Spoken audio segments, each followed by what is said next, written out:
I have said these things to you so that my joy may be in you and that your joy may be complete. This is my commandment, that you love one another as I have loved you. No one has greater love than this, to lay down one's life for one's friends. In the name of the living God, amen.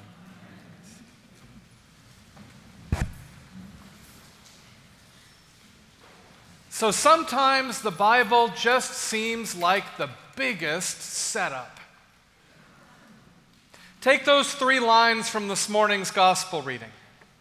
We start with Jesus saying, I have said these things to you so that my joy may be in you and that your joy may be complete. That's a pretty good start, right? Jesus has got our attention. Complete joy. It doesn't get much better than that. Sign me up. And then we read on. This is my commandment, that you love one another as I have loved you. Okay, love. That's pretty awesome too, right? Love one another. Sure, that's not easy sometimes. It's not even easy a lot of the time. But who can't get behind love? Jesus, I am right there with you. Tell me more. And then Jesus says, no one has greater love than this, to lay down one's life for one's friends. Well, crap. We were right there. And then Jesus just monumentally hosed us. If you want joy, you must love. If you want to love, you must lay down your life. Good feeling gone. Now, I want to be clear. Laying down your life for your friends, that's amazing stuff. Whether it's risking your life to speak up for those most oppressed, like Oscar Romero, or giving your life to serve others, like Mother Teresa, or literally throwing yourself in front of bullets to save children, like Marjorie Stoneman Douglas football coach Aaron Feist. These are amazing, powerful, beautiful, and extraordinary examples of humanity at our best. And that's the first problem with this.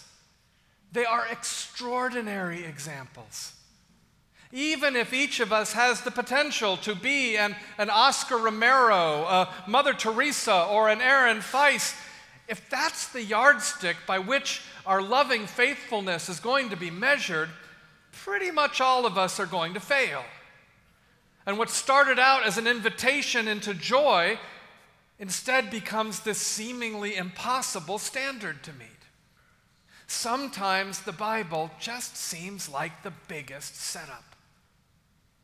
Not only that, but like most of the Bible, this passage too often has been effectively weaponized against anyone who has some degree of powerlessness. This passage has been used to tell people, be they women, people of color, people living in poverty, those among us who say, lay my life down. All I do is lay my life down. You see that boot on my neck, don't you? This passage has been used to tell them that their powerlessness and forced servitude is justified and even holy, that they should rejoice in lovingly laying down their lives in service. After all, that's what Jesus said. After all, that's what Jesus did. Sometimes the Bible just seems like the biggest setup. And yet I am convinced that there is another way, a better way, a truer way to read this passage, a way that is accessible to all of us, a way that liberates those of us who have been subjugated, a way that doesn't set us up for failure, a way that will make your joy, my joy, all of our joy complete. I am convinced there is another way, a better way, a truer way to read this passage, and the interpretive key that I have found was given to me by the 21st century American prophet, Stephen Colbert. Stay with me here. So in 2011, Stephen Colbert gave the commencement address at his alma mater, Northwestern University. And he talked about, after his graduation, how he had joined an improv troupe. Now here's what Stephen said about improv. There are very few rules to improvisation. But one of the things I was taught early on is that you are not the most important person in the scene. Everybody else is. And if they are the most important person in the scene, you will naturally pay attention to them and serve them. But the good news is, you're in the scene too. So to them, you're the most important person, and they will serve you. No one is leading. You are all following the follower, serving the servant. I'm here to tell you the key to interpreting this gospel passage, the key to our joy being complete, the key to loving one another, to laying down one's life for one's friends, is improv. It is living in a way that we are always meeting the other where they are, loving who they are and what they offer, adding to it boldly and fearlessly out of our own unique giftedness, then passing it on to the next person for them to benefit from, rejoice in, and contribute to.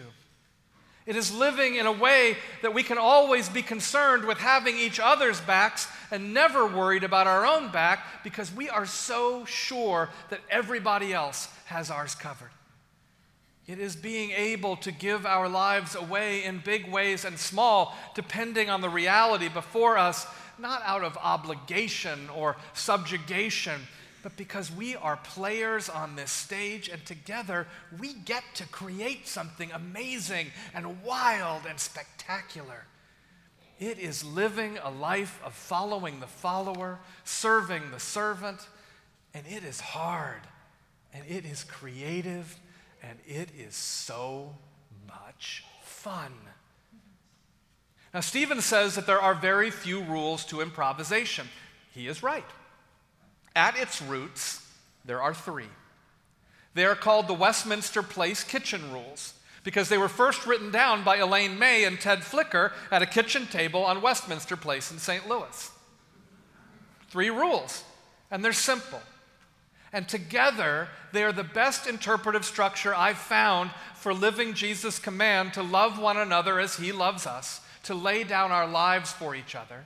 And I believe as we follow them, Christ's joy is in us and our joy becomes full. The first rule is, don't deny reality. Don't deny reality means name and accept what is before us and who is before us. Don't try to change the other players on the stage. Don't deny the truth they bring. Realize that change will happen, growth will happen, not because we force it, but because we accept each other. And change and creativity are what happens when we love without judgment and act without fear. Don't deny reality has become what is known as the rule of yes and. In improv, it's the idea of honoring what the other brings and adding to it in a way that invites them and others to add to it again, making it more and more and more, that your joy may be complete. In improv, it is the idea that there is no such thing as a mistake, as long as everyone is trying to serve the servant and follow the follower. Now, does that mean we don't screw up and hurt each other? Of course not. But it does mean that there is nothing we do that we cannot learn from and grow from and create from. That whatever we offer and whatever we create becomes the new reality that we offer to one another. That even when we commit the cardinal sin of not having each other's back and letting ego and fear take command, and the scene comes to a screeching halt, there will be a next scene and a next opportunity to do it differently and better, and a time to come together to share the pain of what happened. In a community of faith like All Saints, the rule of yes and is Anne Lamott's conviction that God loves each of us as we are and loves us way too much to keep us that way. That God is always playing improv with us. That God is always saying yes and to us. meeting us where we are and shaping and embellishing and creating. It is the ability to lay down our lives for each other, knowing that that life will be accepted, not rejected, and made part of the comedy and the drama and the tragedy and the romance of what God is doing in this place. The first rule of improv, the first rule of faith is yes and. Don't deny reality. The second rule is make a strong choice. The less obvious, the better. Or in a word, risk. Don't be afraid of the outrageous idea. Remember, there is no such thing as a mistake. No matter what happens, as players on the stage, we always have each other. No matter how bananas things get, no matter how scary things get, no matter how much the joke falls flat, or even if people start to walk out, we continue to take risks in love for and with one another because we know that fear is the death knell of creativity, that fear is the death knell of joy. In a community of faith such as All Saints, the rule of make a strong choice means we can lay down our lives for one another in ways great and small.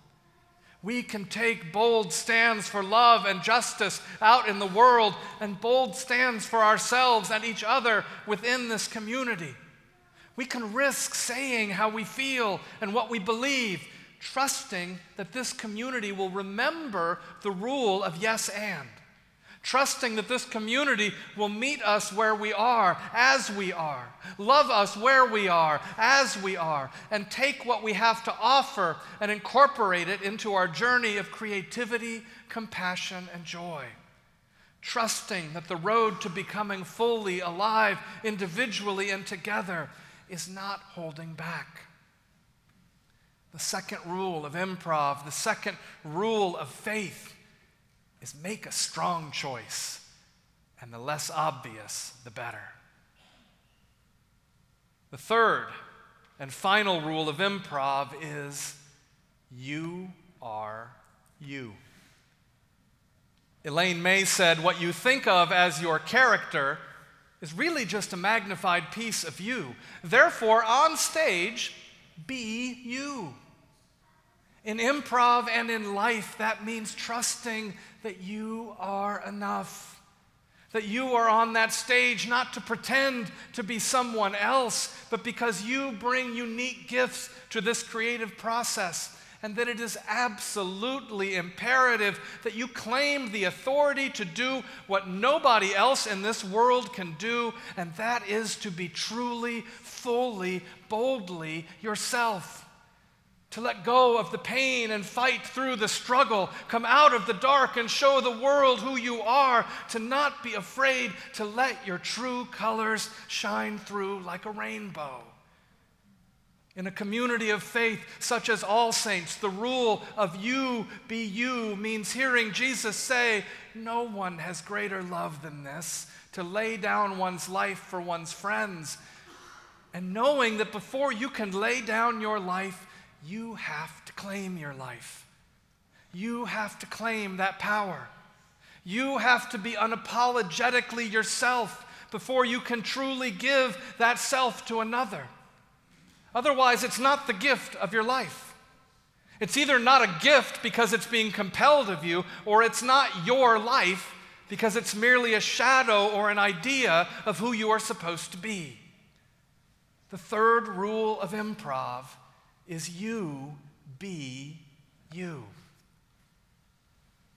Jesus said, love one another as I have loved you. No one has greater love than this, to lay down one's life for one's friends. How do we do that? By serving the servant and following the follower, by being improv followers of an improv Jesus and an improv God, by together saying yes and, making a strong choice, remembering you are you. And as improv followers of an improv Jesus and an improv God, we can remember that there are two main things that will absolutely kill improv. that will bring a scene and our community of faith to a screeching halt, and that is ego and fear. In Sam Wasson's new book, Improv Nation, he tells the story of when Bill Murray joined the Second City Improv troupe in Chicago as the tag-along kid brother of troupe member Brian Doyle Murray. Now, Bill Murray was clearly brilliant, but he had no experience with improv, so he was really, really nervous. And because he was brilliant and quick, he realized he could get a great laugh not by saying yes and, but by rejecting and ridiculing the premise that another actor offered. And he got the laugh. He got the laugh every time. And the scene became something that fed Bill's ego and soothed his fear. But every time Bill let one of his zingers loose, the scene ground to a halt because there was nowhere else for the other actors to go with it. Some of the other actors in the troupe realized the problem, and instead of kicking him out, they saw and loved him as he was, and they pulled him aside, and they explained improv to him, and immediately Bill got it and became one of the strongest members of the troupe. And in so doing, Bill Murray realized the power of yes and, the power of making a strong choice, the power of remembering you are you, is that it turns fear into joy. In fact, if you talk to most of the actors who went on from improv troupes like Second City in Chicago or Toronto or the Groundlings here in Los Angeles to become big stars through Saturday Night Live, TV shows and movies, vehicles that were designed to market them as individuals who got the big laugh for themselves, who didn't take risks that might endanger their brand, and far from you are you, shaped themselves into an image that advertisers and ticket buyers would crave. If you talk to most of them, and Sam Wasson did talk to most of them, almost to a one, they will say that the happiest they ever were wasn't with the fame and the fortune, but on stage and just sitting around in a living room with their old improv troupe, saying yes and, making the strong choices, the less obvious the better, remembering that you are you. When teaching the Westminster Place kitchen rules, Ted Flicker would say, you can't imagine the excitement of being able to plan it so that no matter what the audience gives us to play, we are able to play it instantly. You can't imagine the excitement. Being improv followers of an improv Jesus, you can't imagine the excitement. Say yes and. Make the strong choice. The less obvious, the better. Remember that you are you. I have said these things to you so that my joy may be in you and that your joy may be complete. Alleluia. Amen.